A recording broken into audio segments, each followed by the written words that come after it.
Welcome to the revelation of the osmos. What is osmos? The real question is, what is an osmos? That's a good point. But if you want to know what it is, it means, literally in Hebrew, it means bones. Because the bones are like the foundation of human. So it's a metaphor because the Creator is the foundation of all existence. And everything comes. But the bones don't include the flesh. So does the Creator the Creator the essence of the world, and then there's another layer on top? No, I was thinking that also. It's a good point. No, so it's like just a general metaphor. It's like the idea of foundation. But by person, the bones don't include the flesh. But by Shem, it's like the idea of like even the bones, like not only the flesh, but even everything. And the other day I was talking to someone, and he said that there's a mimer where the Rebbe describes levels of osmos.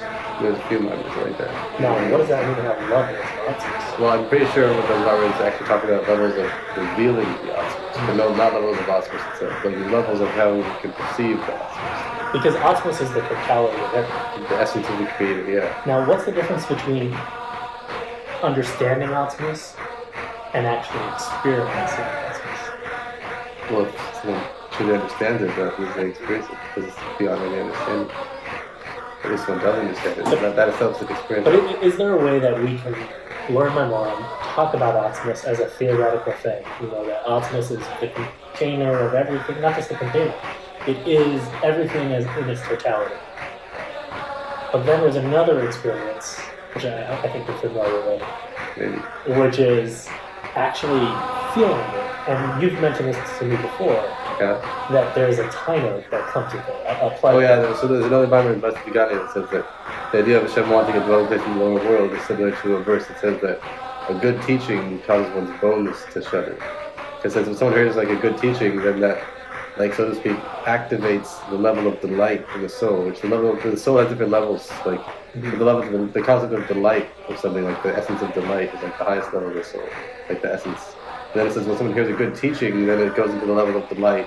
And then since the level of delight is found in all places, that causes even the bones, which is the lowest person of someone, to shudder. So that's the idea of the osmos wanting a dwelling place in the lower world, because like the osmos is like the essence, but like it's in the bones, it's in the lowest. So the delight that is attached to experiencing osmos, is that basically getting the pleasure of first hearing like truism that you were just describing, right? When you hear a teaching that things click into place and your bones shatter on how true it is. Is the level of osmos, the pleasure that comes with it, basically that but consistent? Level of osmos. It's hard to say level of osmos. The experience of osmos. You're saying the experience of osmos. I mean, it's, like you mentioned, it's everywhere. The question is only how much of it we feel at time. So there's infinite levels. But the time is not something we feel all the time. Yeah, but I think the idea of when Mashiach comes, and I think that's the idea of Mashiach. But feel all the time. Us individuals, we can experience Mashiach before it happens on a larger scale, right? Yeah. So there are individual people that can study Memoir and reach a certain state where they can experience this pleasure of osmos on their own. I think so, yeah. Okay. And is it the same pleasure of when you hear something true, like the bones shudder? I'd say it's a similar idea. I think it's related to like the sense of forefathers. I mean, it's like Yaakov says like Hashem like gave them a taste of the world to come in their lifetimes. Some secret I think it said like we could reach that. So that's connected. Is that the same thing as Merkava, or it's separate? The chariot, divine chariot, becoming a chariot for Hashem's will. Mm-hmm. It does say that about Yaakov that all their lives were like a chariot for the divine will. So I'm interested. Rob? It's a good question. Maybe we need further research. But yeah, it does sound like it does sound like you might be doing the same will and delight. Well, they're doing the will of Hashem. That doesn't mean that they're not getting the light out of it. Yeah. Well, I have a question. Yeah. When somebody's experiencing osmos, is it okay if I use that to describe that? But you understand what I'm getting. The time that comes with being in that state of consciousness, or however you want to describe it. Yeah. That time of a person doesn't have a self anymore, right? Because they become absorbed into everything that is. And that's part of the realization that they have, that they're one with everything, and that everything is God. And they lose their own essence, because they are the essence of God, essentially. I think it would depend if someone did or not did, like we mentioned one time ago. So the revelation of the osmos by the whole world is the revelation that the osmos is everything that exists, everything is constantly being created through the osmos. And if not for that, there would be no existence at all. That's like how it is by everything else. This is by Yid, the revelation of osmos. This is in practice of the Yeshu. No, I'm told something. Pretty sure. About Yaakov and Esau. Yaakov is the soul, Esau is the body. And then when we mentioned the revelation of osmos by a Yid is that you realize that not only is everything being created by osmos, but the essence of the Jew itself is, so to speak, the osmos. Yeah, which does sense to speak of it. Because usually we say things that they're talking about moms, but you're saying that's not referring to this level of osmos. Yeah, the chilik, the portion of Elokai is referred to soul. But I guess this is referred to, I don't think it's referring to body. Okay, so let's say it's so to speak. Yeah. But so that's meaning like that's the idea of like that every year, like so to speak, that which is like actually doing like that everything like being created through them. Obviously, like they're not actually creating anything, but Shem like doing creating through them. So there's a difference of like being realized that everything is nothing is not for the osmos and being realized that someone itself is one is like the one the vessel for the creation itself. So maybe that's connected to Merkava, because in the Merkava, in the state of being a chariot, a person is doing the will of Hashem by removing their own self, or at a higher level, channeling their own self towards the will of Hashem. But maybe they experience Atmas because they've attached themselves to their souls. I think the reason why they're doing lower service is because they attach themselves. Makes sense. Yeah, something interesting. Yeah. Okay. Cool. Well, that's our test. This was just the test of. So just the Messiah test. Messiah. You know what that in mind or is it? Which one? You know which one. Right, I know which one. It was a personal mind. Personal mind. You said Ness Melech Messiah. I think you said that. I brought that up, and you said you actually wrote it recently. Personal mind. I think, yeah, I think you said that. There are actual mind that sure. It's meant to make it. So. Yeah. So why is that? Why is Ness Melech Messiah? Because of probability. What is Ness mean? What is it? Yeah, I guess there's different types of miracles, right? Ness and miracles. The subject. Yeah, I've heard about it. So, he has a book. We should do a little plug for Yaakov's book. Product placement. Hi.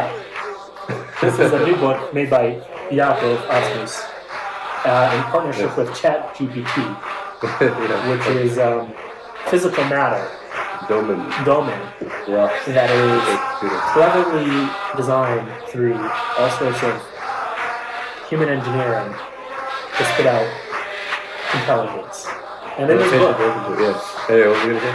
oh, so I was going to bring up, I guess, before the product placement of the book. Ness Melech Messiah is that there's different types of miracles. Yeah. There's the miracles that you might have heard of as a child. You know, the Jews crossed Egypt, came out of Egypt, which we're having now as a remembrance. Egypt. And the sea split open. You know, miracles that break nature. That's one level. And then there's a higher level of miracles, which I'm sure we'll discuss another time, which is when, and there's multiple higher levels of miracles, but more profoundly is when nothing changes in nature. Everyday life is still everyday life, gravity is still gravity, water does not split open, but things just kind of happen as they need to happen. Within the nature. So for example, I just opened up the book. And the random page. Maybe we'll read it. Yeah, maybe we'll read it. But if say we were just talking about miracles and the levels of miracles, and then I opened up to this random page. Yeah. And the first thing I read was defining these levels of miracles. Or even further, say I have a very specific question of what I'm trying to do. And I open up a random page, like it's mentioned in the Gemara, in the Talmud, that they used to ask the children coming out of school, what did you learn today? And then they would answer a question that the Tana, the teacher had, based on whatever the kid was learning. One explanation for how that might work is obviously God is creating everything in every moment. That's the teaching of Hashem. That really nothing here should exist. We shouldn't exist. And we have all sorts of logic for, how the world is expanding and how there's gravity and all these systems for understanding our reality. But why is anything here to begin with? You know, there's a famous story, it's mentioned in certain books, that there's a professor and he's doing a class about how the world exists, and someone in the audience has said it in several ways. And it's obvious that the world is sitting on the back of a turtle. You know this? No. And the teacher says, well, so then what's that turtle saying? Another turtle. Another turtle. Yeah. And then it's just turtles all the way down. So, right, that's the question. And what's making the turtle exist? Interesting. It's especially in Tanya though, that the turtle is shell. So it's like even the shell is part of it. So I didn't realize that by the turtle, the shell, I think other things like the shell is not part of it. By a turtle, the shell is part of it. So when we say that Hashem is concealed in the world, there's Hashem's infinite essence, then when Hashem hides himself, the concealment is still part of Hashem. So like the shell is the klipa is still part of Hashem. So as you can say like it's like one essence. Like is that Soviv Kalaman? Is the klipa in Soviv? Because Soviv is also I think it's in Mamala. Yeah, I think Mamala is like that, which is hidden. Well, Mamala is the life force. Let's discuss this because I've been going back and forth on this. How do you understand Mamala and Soviv? This is light that fills worlds versus the light it's a little bit of a surrounds the world. Yeah. Light that fills. Well, this is related to miracles in nature because it's the source of miracles in nature. So there's two things: the light that fills worlds, and so to speak, and the light that surrounds worlds. But Soviv Kalam, miracles that happen within nature, that are revealed within nature, without breaking nature, is the revelation of Soviv Kalam. Right? Well, that was the thing. It says all miracles are a revelation of the light that surrounds all the world, but the question only how they're revealed, and which could also depend on the people level. But first of all, I guess I don't know if the viewer knows what we're talking about. No, we don't. We're just going off here. Nice. So whatever. So it's like it's mentioned in the other like the Days Left Egypt book. There's nothing that goes into it, but whatever. But it's like the basics of Kabbalah says that there's like says in the beginning, Hashem's light was too great for anything to exist. It was like shining everywhere. So then Hashem, so to speak, hid the light completely, and then after he hid that light that was too great for the world to exist, then like he used that infinite light. After he hid it, then he used like a deeper level of that infinite light to make a finite light for the world to exist. This is a hard thing for most people to understand. Full grasp. There's analogy. So the analogy for it is a teacher and a student. So like if a teacher like knows, and it's interesting. I was talking to this in ChatGPT, and then it said, oh yeah, it's like ChatGPT versus the talking, which is interesting. So it's like a teacher and a student. Like a teacher like knows everything they say, and a student knows like nothing. So if the teacher has all these ideas in his head, so it's like okay, so how do we like actually like get something to the student? So kind of like what we're trying to do with this podcast. Exactly. It's like breaking the 20th wall. Yeah. All right. So it said that in order for the teacher to actually explain something, first the teacher has to like remove himself completely from everything, like, so to speak, hide the light, hide all the teachings completely. And then the teacher has to like put himself in the perspective of the student who knows nothing. So okay, what would this person understand if he put that? And then once he does that, then he has to like, so to speak, take a limited light and then like really like compress the idea down into like one essential idea, like the main point of the idea that's removed from all the complications and stuff. Then even that main point of the idea was still to extract the student to get directly. So once he has that main point of the idea, then afterwards he needs to find analogies and examples from other contexts and other explanations, and he needs to also break it up into sections and one section at a time with analogies and examples, and then only after that then the student can get something. Then once the student gets something through the analogies and examples, then the student can think of it, could like contemplate on it on their own. And then after contemplation, eventually the student can reach that essential idea, the main point of the idea that wasn't there originally. And then eventually the student can even reach the full intellect of the teacher. And so this is all an analogy for our reality. For reality, yes. So the reality itself, we start off as like that child, or as the student. Yeah, the child. This is the Bible we were officially going to start about.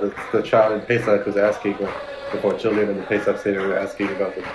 Maybe we'll get to that. But there's 4 children, and they're all like children. So we start off with basically no understanding of reality.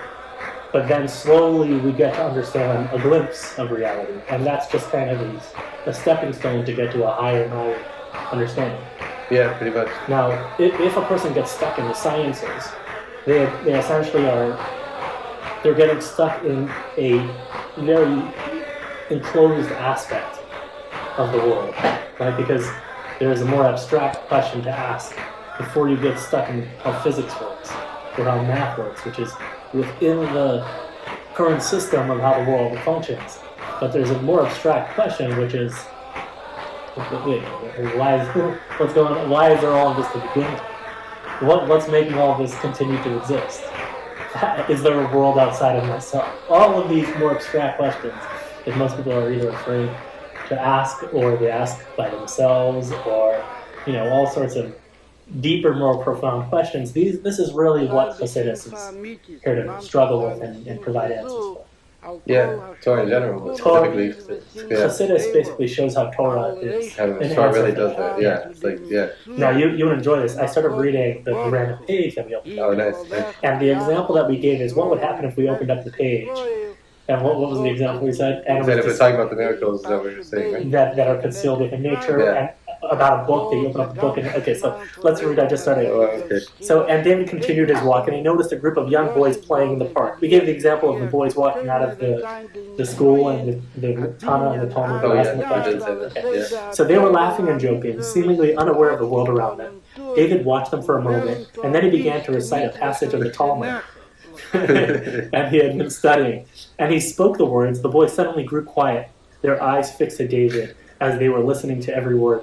David continued to recite the passage, and he could feel the energy around in the air around him growing stronger. The wind began to pick up again. The trees rustled and swayed more vigorously. And he reached the end of the passage. David opened his eyes, and he saw the boys were still watching him, their face filled with wonder. So this is an example of what you might call a miracle. David is studying some Torah, and Torah is connected to Chachma, which is intellect, and intellect is connected to wind. I think that's where this was all coming from, right? Yeah. And as he's doing all of that, the wind is picking up, and so it's so subtle, it's so easy to dismiss. But for David, who's having this experience, it's so profound, and it's a moment of revelation of the thing that's maintaining a reality, kind of giving him a nod.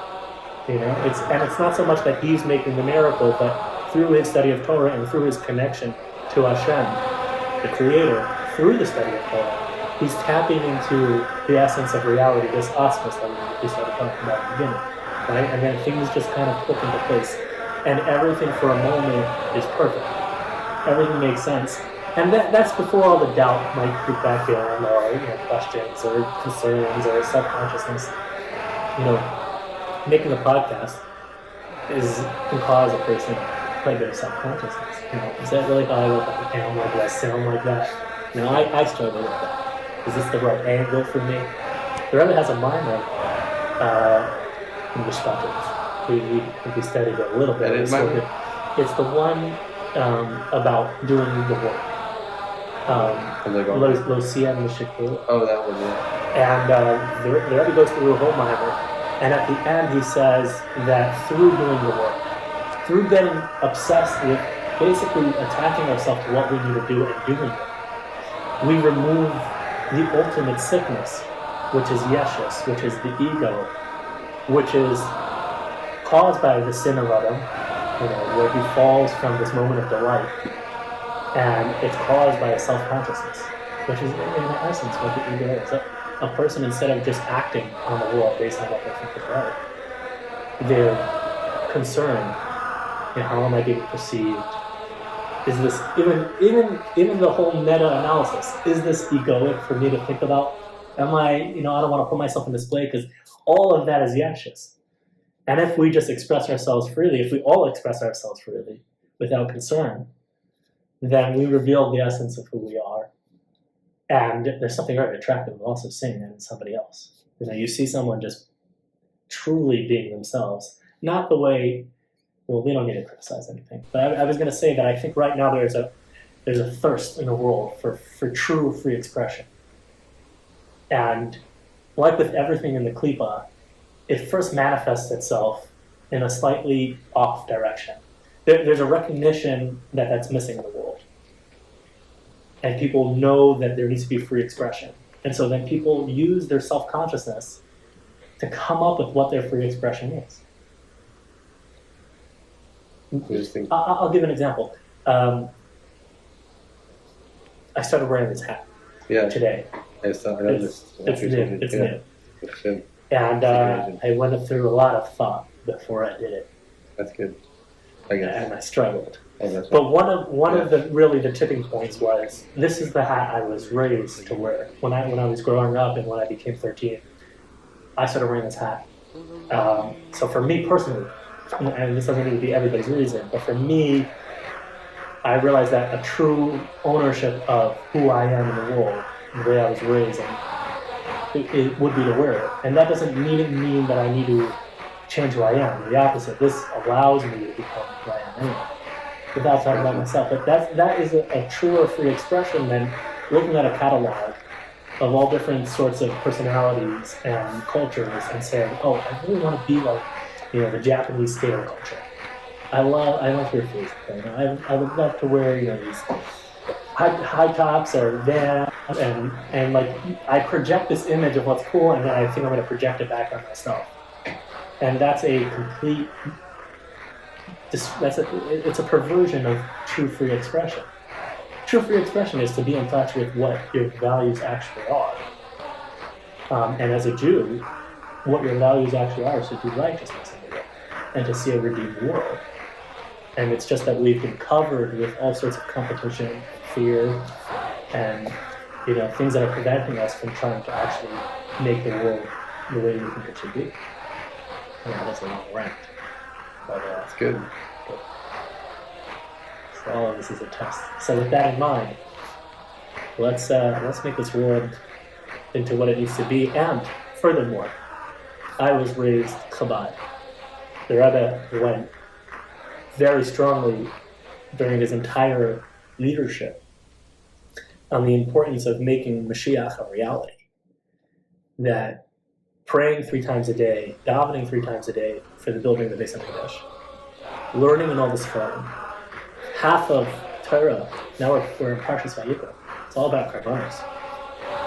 All of it is not something that we actually can participate in, unless we have studied it well enough and we were able to focus during davening enough that we're able to have this idea that we're doing davening in place of sacrifices, and we learn from our mom that we know that it's all inner sacrifices, but we shouldn't be comfortable with that, and we shouldn't wait for somebody else to come change that. I don't think we should be content and just sitting around.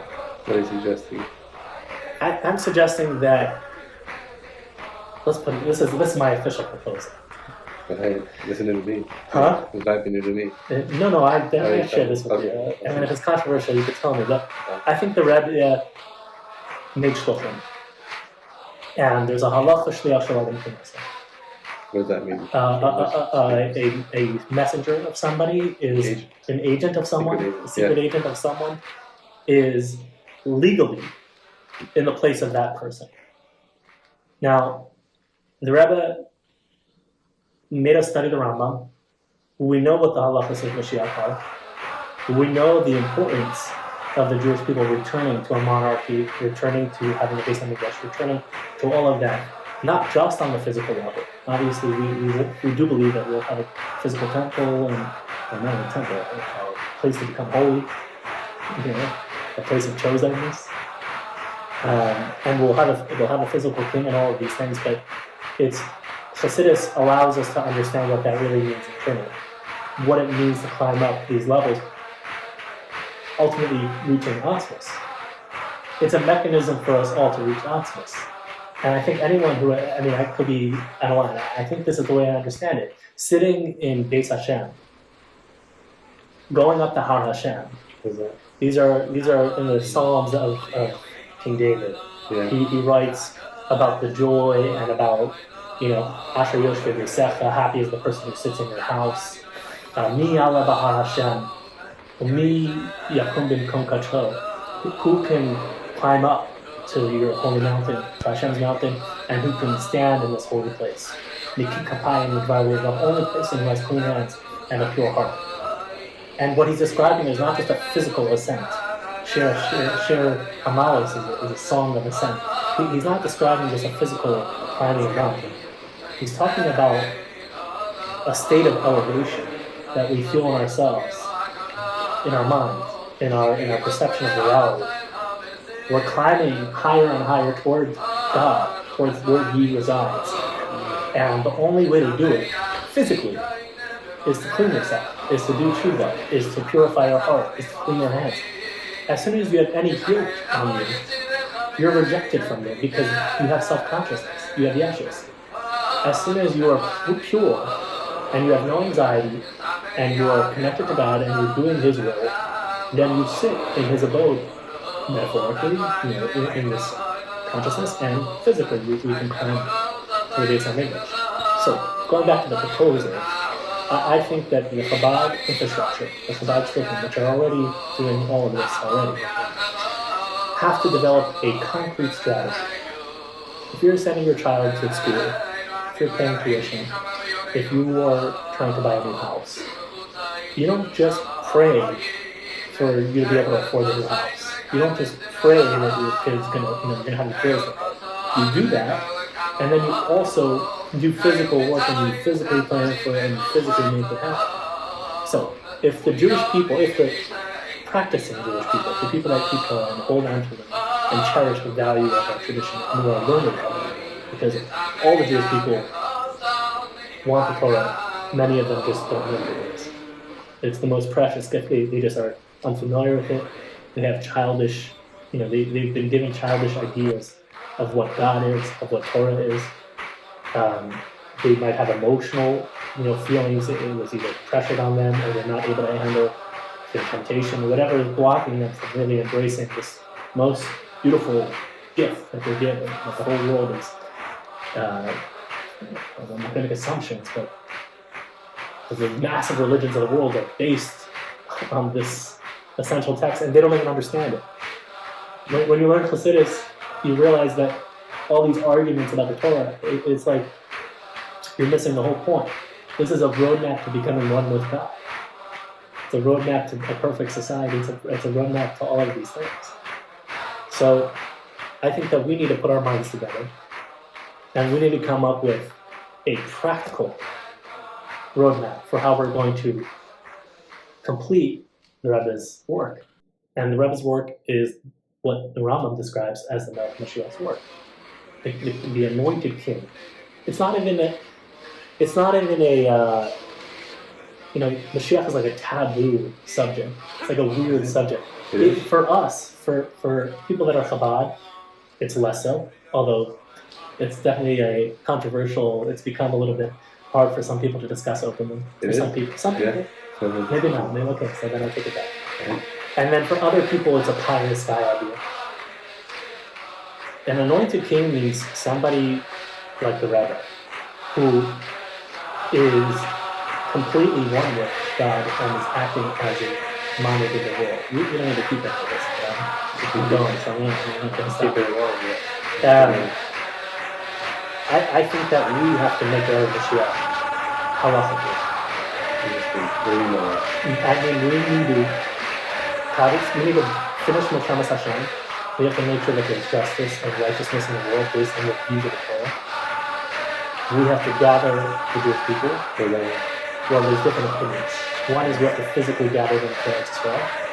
The other way is to gather them into Torah and to make here Eretz Yisrael. And there might be other understandings. I haven't read as much Chassidus as you have, so I'd be curious to hear your opinion on this. In fact, I'd be curious to hear anyway. It's an open conversation. I'm just tired of doing it. What exactly is it? Before we criticize it. Okay. I'm suggesting that when you're running a business and you want to reach a certain amount of people, if you're running a tech company, if you're running it, and you're building an app and you want people to use your app, you want to sell your books, you create different demographic profiles, you create marketing funnels, awareness campaigns, consideration campaigns, conversion campaigns. There's a whole science. It's down to a science. You could ask ChatGPT to write you a marketing plan and it'll break it down for you. We know human psychology. We know what works and what doesn't work. We know how to do A/B testing. If we really care about creating a geula for ourselves and living in a geula, obviously we have to do the individual work. I have a lot of work to do. I'm sure we all have things that we need to grow. So we all need to individually reach a level of, not in the codage, every single day doing what we do. But I think as a Chabad movement that's trying to reach everyone, we have to take it seriously. and we have to be disciplined about it, and we have to use the latest innovation about it. That's what I'm saying.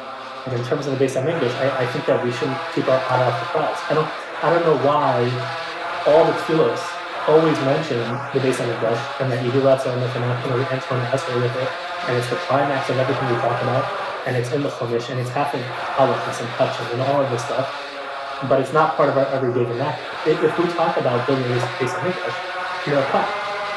You're like one of these Zionist people in Israel. What do you mean? So you have. So we have a difference in opinion, but that's fine. I think that if we want to see a physical building on that temple mount, which we do, if you're practicing Judaism, you read what it says and take it half literally, which I guess is for you to decide, then come up with a natural aroma. It's supposed to be a place of worship for all humanity.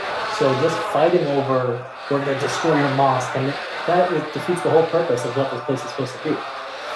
We're supposed to teach humanity about what it means to come to God. Coming to God doesn't just mean, bowing down and praying, submitting yourself. That's not just what it is. It's a huge part of it, but there's so much more. And the base of English is a very complex structure and a complex system for how that all works.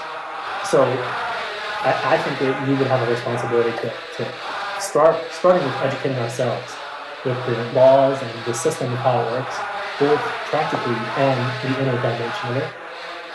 And then over time, you would gain traction or actually gain the house. But the fact that it's such, there would be a demand for it. If you did a good enough job explaining what it is, I mean, what is more beautiful than trying to get this system in place that helps people reach the ultimate divine bliss? Yeah, it says in the teaching that Chassidus is spread all over the world. Let's do it. Well, Chassidus is how. Yeah. No, it says that he builds Yerushalayim, and the main part of Yerushalayim is this. The first Hashem builds Yerushalayim, and then he gathers with his first Israel. Okay. So that's the idea. That first Hashem will have the Beis Mikdash, and then after Hashem makes the Beis Mikdash through our own efforts and spiritual efforts. Once Hashem makes the Beis Mikdash, then Hashem will gather with these people. That's the part that but you're assuming that Hashem hasn't already made the Beis Mikdash. No, it's made in the spiritual world. Yeah, but what I'm saying is that you I don't want to talk for a minute. But I have the feeling that anyone who's experienced Atmos has already entered into the Beis Hamikdash. And to bring it down is to share that experience with other people and to find practical ways, under the term, the Rebbe's expression for it, practical, in Kalim with Tikkun, in vessels of rectification in practical means, using science, using data science, using marketing, using language that is appropriate for the demographic that you're talking to. Create a practical roadmap for taking this lofty experience that you're having, which is sitting in the Beis Hamikdash. What else do you want beyond us? That's right. Yeah. So let's draw that down into the world. Yeah. And then we're talking about Chassidus, but I think that I personally think that we shouldn't keep our eye off the prize. Yeah. The prize is the physical building in the physical Yerushalayim. Through our physical essence.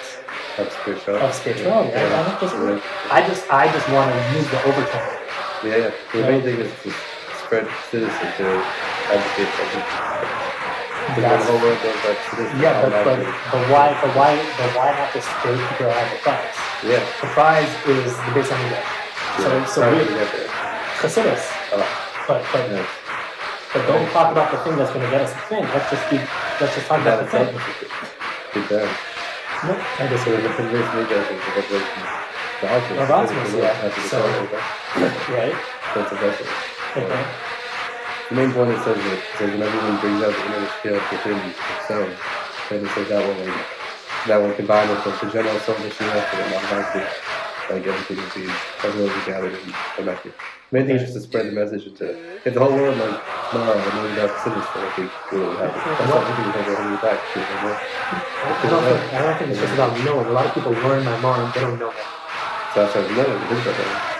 Knowing in Yeah, sense. exactly. Okay, so I don't disagree with that, right? Yeah. Okay, first of all, this idea of everyone finding their inner Mashiach. Yeah. What does that mean? It means to reveal the inner part of the soul. And which part of the soul is that? You would feed up, then it means the unified essence of the soul, like technically the unified essence of Is the it soul. connected to other problem? Specifically about the different levels of soul. We like the different levels, but generally it's like that. It's the spark of the creator in creation. Okay, let me ask you this: have you discovered your inner Mashiach? It's hard to say. No. Because the fact that other people haven't discovered it is that even if one thinks they discovered it, that's not real discovery. Okay. Because like in the other Bible, after the seventh day, it says even if one person, it says relative to like Rabbi Shimon Bar Yochai, it says he has such a revelation of the infinite light of Hashem that to him it was as if he was still like in the Beit Mikdash, even if he was in exile. Yeah. But it says the fact that that is not in the whole world shows that even by him it's lacking. So it's like that idea, like by everyone, like even if someone reaches like some level, whatever. I'm not saying I did, like even if someone hypothetically reaches this high level, like if it's not everywhere, that shows that it's not really the infinite level. So when it's true infinity is found in all places equally. Okay. So the fact that it's not found everywhere means that even if it is found by one person, it's not real. Even by that person. But there is some level that individuals can reach before it reaches all of humanity. Yeah, this is the personal redemption. It's called. Okay, so have you found your personal redemption? I don't know. What is maybe we'll find out. Okay, we won't. We're going to find out if you tell us. Yeah, I feel like I found mine, and I feel like I found my inner Mashiach. nice. And I understand, all the ramifications of that. A lot of people that are going through a hard time also find that. The internet is filled with such people. There has to be a division between a reasonable understanding of what that means. It's not an understanding. It's a state of consciousness. Just like all these other things that we're talking about is a state of consciousness. It's a certain state of being. Like being drunk is a state of being high is a state of being angry is a state of being. And there are deeper state of, there's like when you grow older and wiser, your consciousness expands. There's a certain consciousness of expansion that happens where you are connected with your source, the infinite, and everything seems possible. Yeah, makes sense. So, and in that place, there's a certainty, there's a direction. There's also an intolerance for weakness and for people that are afraid to go there. Like, what are we waiting for? And that I feel like I've been struggling with that for the past little while. Like, what's going on? Either let's do this, or let's just stop all of this nonsense and stop imposing this on our children. And if you want to be in Gullus, if you want to be in trying to make money and have good meat on Shabbos night and all that good stuff, Meat is good. meat is wonderful. But I mean, how much longer are you gonna keep doing this and telling your kid, what are we doing? There's a world around us. We understand how it works. There are people that know the science, that people that work in marketing. All of us are, we're worth hundreds of millions of dollars. Jewish people have all sorts of assets and mortgage companies. We know how to do things. But then, when we read in the book, we don't take it seriously. Because we. I don't see enough people taking it seriously. And Are we taking it seriously? Huh? Are we taking it seriously? I'm not taking it seriously enough, but I feel dialed into a certain level of certainty, where I'm looking for other people at this level, and I found a few, but I'm frustrated that there aren't more. And that's why we're doing the podcast. That is, yeah. Well, this is how you gather people together. You put yourself out there. I agree. And you're a big proponent of the podcast. You make it happen. I do. Yeah, you've been pushing for it for a while. You're also very you're very like timid every time I mention. Have some humility. No, you have some true humility. Some true humility. Who am I to be humble? Yeah, exactly. Let it out. Let the real you out. I've seen the way you talk to ChatGPT. I know the inner you. Let it out. Okay. Cool story. This is a cool story. So anyhow, that's the first version of the podcast. This is all just a test, so this isn't real footage. It's real because everything's real. Everything's real. Even imagination is real. Even imagination, although imagination is a dangerous thing. It's good imagination for the gula. We think about the gula. I was just reading a letter from the Rebbe today. Said that the whole reason why they were redeemed from Egypt was because, first of all, they abandoned the idolatry. It's from the year 57, 27. I found this in the shul today. He says to the Jewish people, to the sons and daughters of Israel that are in every place, which means that this letter is written to each and every person, even now. Remember, it said like the reason. Time too. I was wondering that. I wonder maybe place includes time because you could place. I was trying to think. Does place include time? Or does time include place? No, some places it says that time is just a representation of a change in place. Mm-hmm. So, and I think in Tanya, I think chapter 7 talks about the relation of time and space. How like Hashem's united within time or beyond time. There's differences. So is time in space or in space and time?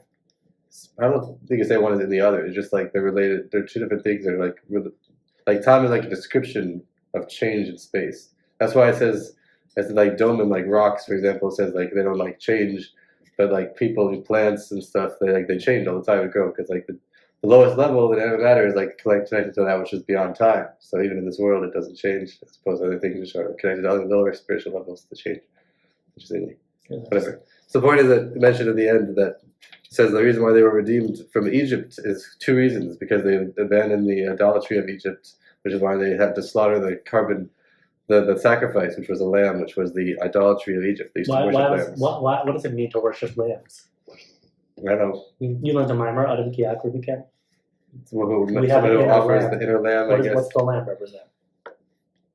It's a good question. It says the animal, we have like an animal soul, so sometimes the animal soul. Pleasure. So sometimes the animal soul could be like an angry ox, or sometimes it could be like a lamb, which is like a lower level, but still an animal. I think it's like seeing pleasure. So which it's seeking pleasure, right? It's laziness. It's the lamb likes to graze, put its head down, be pushed around. It enjoys being in that place, and the Jews had to slaughter that.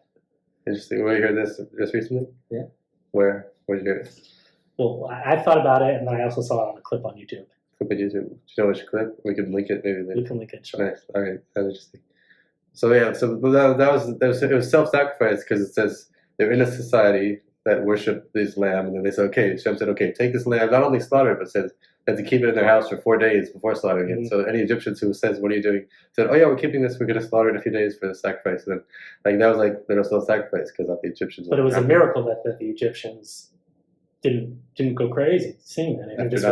After 9 plagues, I think maybe they were frightened. Yeah, they were frightened. But it was still a sacrifice to Jewish people to be able to like say that to the Egyptians, like we're going to slaughter the thing that you worship in a couple of days. Get ready.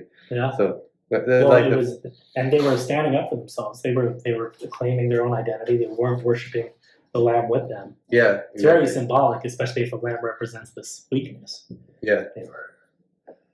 Makes sense. Okay. So it says that's one thing, and then another thing why they're doing it is because of their hope for receiving the Torah, because they had the, so to speak, like the imagination, like they had like the not only the trust, but like they were looking forward to receiving the Torah. Just that itself was like a vessel for their redemption, for the self-sacrifice. So it's also that's nowadays for the Mashiach. So just even hoping for Mashiach, that itself could be a vessel for bringing, as well as the self-sacrifice and not giving into the idolatry of the time, which you mentioned here, like very briefly.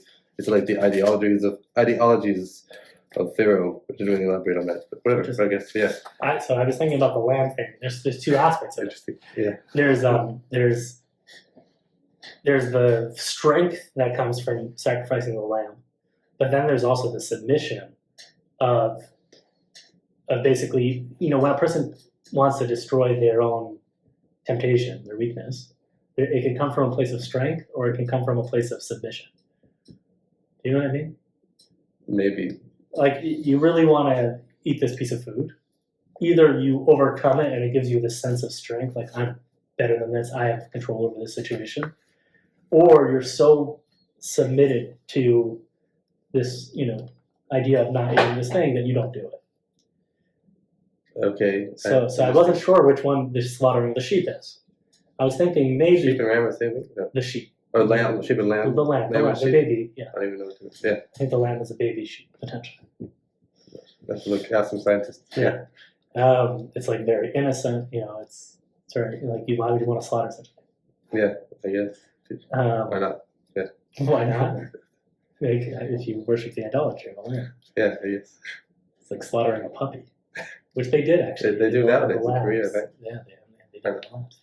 Yeah. I mean, so okay, cool.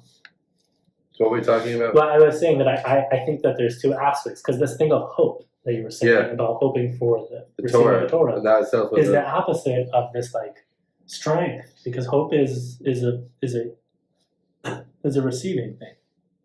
You're not entirely empowered if you have hope.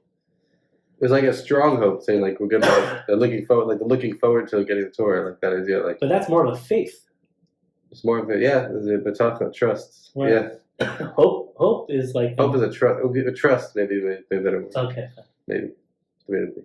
But the point is like that itself. Like they knew they were gonna get the Torah, but just like looking forward to it was like that itself brought it closer. It wasn't that they were submitted to Moshe. They were broken, but they knew that then their salvation was coming. Maybe that also. I don't know. I was trying to figure it I'll out. have to see the text. Does it say in the text? It probably says it in some text. Okay. What were we talking about originally? We talked about 2 types of miracles. We talked about miracles in nature. Big. Yeah. I think that's where we left off. I don't know how we started there, but we talked about the osmos at first, something about the bones and the light, and then we're talking about realizing the osmos. Then we were talking about nature or something. We were talking about like sciences, something like that. Oh yeah, we're talking about miracle, and somebody brought that up. Yeah, miracle means test. The word nest, miracle. But we're in the month of Nisan, which means miracles of miracles. So the word miracle, nes, means nisayon, means test. And then we were hypothetically going to start talking about that. But then in the meantime, we talked about miracles versus nature. And then we got a little sidetracked. But it's part of the same track. So it's all track. This is all just test footage. Now that's why we said, because it's test, and the word test is yeah. Okay. But test, hopefully we'll actually use it also. Yeah. What, the test? Hopefully we'll use it. Yeah. You could. Plan on using it. Because, one time I made this whole, 2-hour video, and, it just didn't Well, say. we don't even know if this is recorded. Is it recording? Actually. Should we check? Actually, we have to check if it's recording. Yeah, it's still recording. Okay. That would be pretty brutal. It would have been an interesting conversation. It still is. It's more interesting now. But so should we finish the explanation of miracles in nature? Or Yes, yeah, let's do it. So we talked about in the beginning, Hashem had the infinite light. Then the world was enabled. This is nature. Yeah, we didn't talk about where do miracles come from. They said they come from the infinite light. Then what is infinite light? Then that's where we started. So the beginning, it says in the beginning of the Eitz Chaim, the book from the Arizal and other places, that it says at the beginning there was Hashem's infinite light filling all of existence. And it was so intense that nothing was able to exist. And then we gave the analogy of a very intense teacher who knows everything, but then the student knows nothing, so it's can't really communicate. Then in order for it to make finite existences that have their own feeling of independence, Hashem had to hide the infinite light completely. And then that's the idea of the teacher removing themselves from the teaching. And then Hashem, after he hid it completely, then he created, so to speak, drew down from the infinite light, from a deeper level of the infinite light, a finite light, so to speak, a limited light called the line, which the first line was a circle that's has no beginning and no end, but the second line is a line that starts here and ends here. So it's the idea of that which is measures out a certain amount per creation, per universe that's being created after that. But then the way that he was able to make the finite from the infinite is because first there was infinite, then there's finite after. But it says, how do you make the finite? It says, from a level that includes both infinite and finite together, a deeper level of infinity. Because one level of infinity is it's just infinite, but it's not able to be also finite. So it's the idea, it's the power that Hashem has to be finite. That's the idea, a deeper level of infinity that's not only infinite, but it can also be finite. So if someone says Hashem only has the power for infinity, but not the power of being finite, then that's limiting his infinity, basically. So how does that relate to the miracles? No, so we get it. So okay. This is all nature, first of all. Yeah. This is how the basic natural order. So that's first Hashem had the infinite light, and then he made the finite light after he hid it. And then that finite light itself, without anything, was just the idea of the teacher making taking the general point of an idea without any explanation. But that initial stage of that finite light, even that is too abstract to make actual creation. So Hashem had to, so to speak. So similar to how a teacher has to take the general idea of an idea, the idea of an idea, the general point of an idea, and dress it up in analogies and examples from other contexts, and then split it up into sections in order to make it accessible. So too, Hashem took this finite light that existed, and then he created a series of universes, or multiverse, so to speak, which is like the idea of analogies from, like, so to speak, foreign things. Even though everything is Hashem, but it's like the idea of that which like looks like a foreign thing, which like covers the light, and the light, like, so to speak, behaves in each universe in a different way, which is like analogies. Like I said, it's like an analogy. Like, it takes the idea and like takes the idea like in a different form. Every analogy is like a different expression of the same idea. So as the infinite light itself is like the core of the idea, or no, sorry, the finite light itself is like the core of the idea. But then as it goes through each universe, it, so to speak, takes on a different form, and each layer like adds more like cover, so to speak, another layer on top of it, which would make it more hypothetically accessible. So the point is, there's like different universes that have different kinds of like laws of nature, until the final level is finally when into this light that's called the line, the kav in Hebrew. Finally, it reaches this physical universe, and then the laws of nature that are in this universe are basically the deepest form of the concealment of the finite light. But the finite light is expressed basically in the laws of nature in all the universes and this universe. But the way it's expressed in this universe, or the way that the laws of nature naturally, initially conceal this light completely, so that people don't even realize that it's being directed by anything. And that's the idea of feeling independent, because Hashem is the true independent being, so we can create others who feel truly independent, even though it's not. So that's like the idea of initial understanding of nature, that it's all like, people don't realize it's being directed because it's the light. This finite light is being gone through this whole system of being covered over layer after layer and different forms of expression. So finally it expresses itself in the laws of nature, which is the deepest form.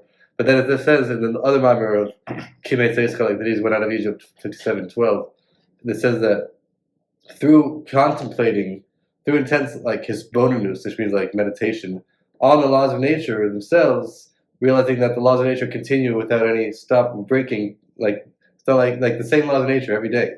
So through meditating on that, then one realizes that they're connected to an infinite source, which is the idea that the infinite source of the finite, which is really in the deeper level of infinity, which combines both infinite and finite. Because the fact that it's finite on the one hand, we're in a finite world, but within the finite, you can see that they keep on going without breaking. That's like a combination of infinite and finite.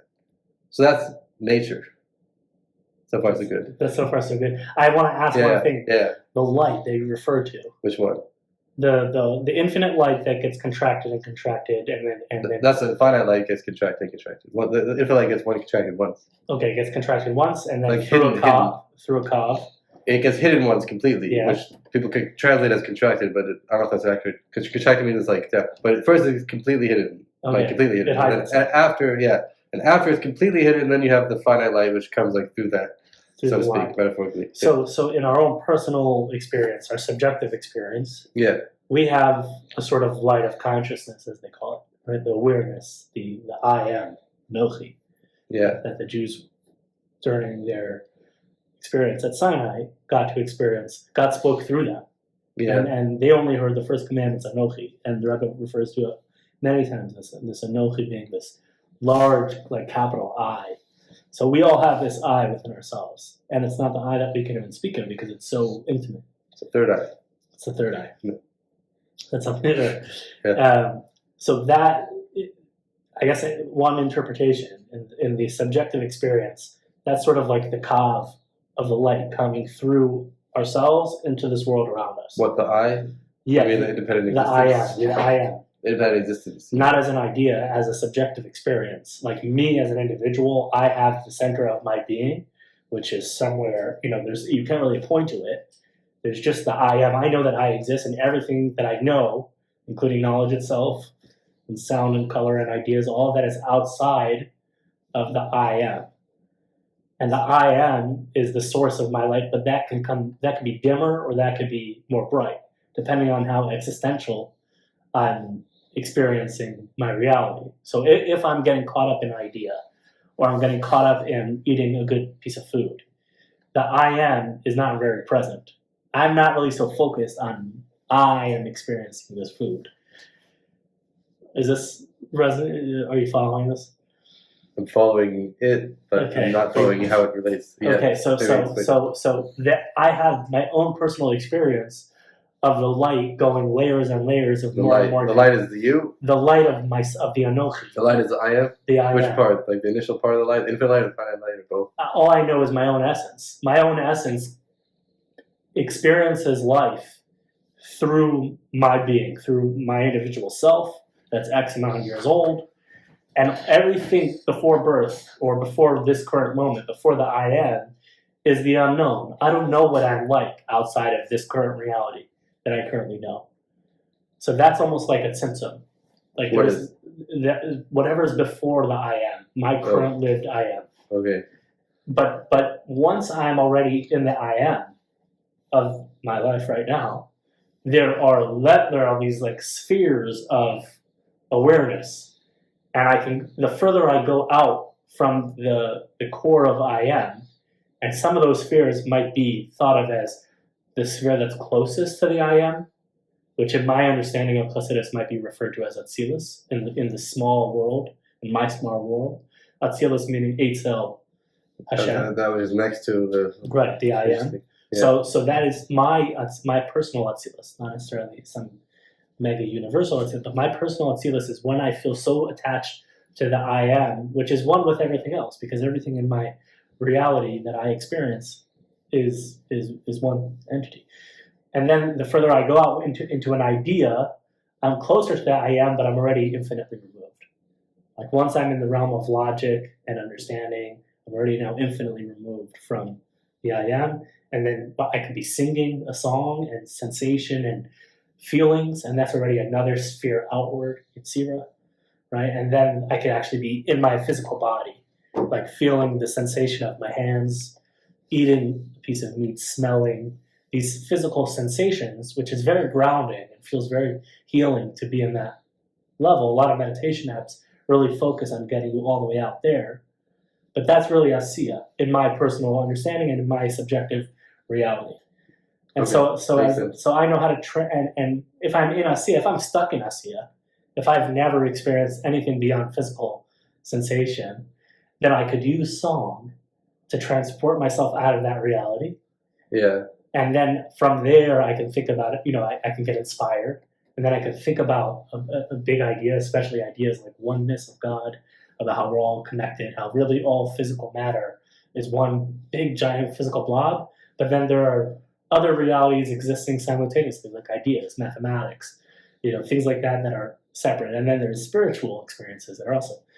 So all of that is traversing this world. So I guess I was just bringing this up as a way to say that this kav, this light that you're describing, the finite light, and the finite contractions are something that an individual can experience on their own, in their own individual life. And it's a model to look at everything in your own life where you're holding. In each moment, you're holding in one of these worlds, and the worlds contain other worlds. So through this understanding, when you learn Chassidus, it becomes a much more subjective experience, because Adam Kadmon is now not just a spiritual, lofty idea. It's tapping into the essence of who you are as an individual. You're able to. It's the me. You're going deeper and deeper into yourself until you ask yourself, what is this? Like, why am I? All of that's happening on the deepest levels. And a lot of what Torah allows a person to do is enter into those questions and those destabilizing states of consciousness of like what's real and all of that, without going mad and without losing it, and because it's like it's chaim hil machzikim bo. You can hold on to this Torah, and you have a shared language with everyone else around you, and you have thousands of years of knowledge that you can tap into, and you can climb that tree of abstract existentialism and all sorts of things that the mind can do, and that we can do as individuals in this life.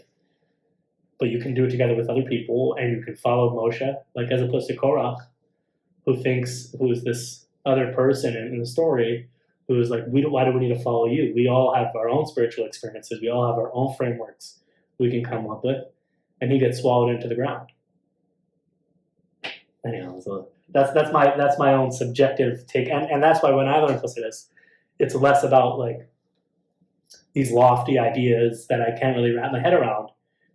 Not yet. Not yet, but it's more subjective. And it's also so much more enjoyable that way because at least I can understand it and I can find within myself these ideas that we're talking about.